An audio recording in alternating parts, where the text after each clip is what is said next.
আসসালামু আলাইকুম, সবাইকে স্বাগত জানাচ্ছি দ্য ভিউজে। আপনাদের সাথে আছি আমি সাদিয়া মুগ্ধ।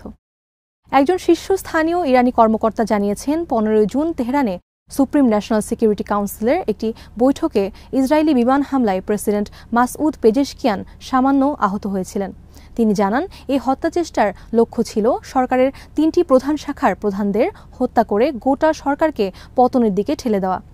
নাম প্রকাশ না করার শর্তে আল জাজিরাকে তিনি বলেন, এই হামলার প্রতিশোধ না নিয়ে ইসরায়েলকে ছাড়া হবে না।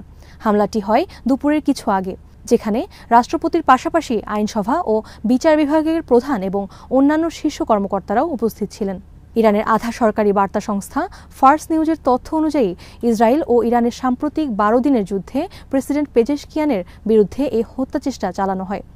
তেহরানের পশ্চিমাঞ্চলে একটি সরকারি ভবনের নিচতলায় চলছিল ওই বৈঠক। তখনই 6টি ক্ষেপণাস্ত্র দিয়ে ভবনের প্রবেশ ও প্রস্থান পথগুলো লক্ষ্য করে হামলা চালানো হয়, যেন কেউ পালাতে না পারে এবং বায়ু চলাচল বন্ধ হয়ে যায়। বিস্ফোরণের ফলে বিদ্যুৎ সংযোগ বিচ্ছিন্ন হয়ে যায়, তবে পুনর্নির্ধারিত একটি গোপন জরুরি পথে প্রেসিডেন্ট সহ অন্য কর্মকর্তারা নিরাপদে বেরিয়ে আসেন। এ সময় প্রেসিডেন্টের পায়ে হালকা আঘাত লাগে।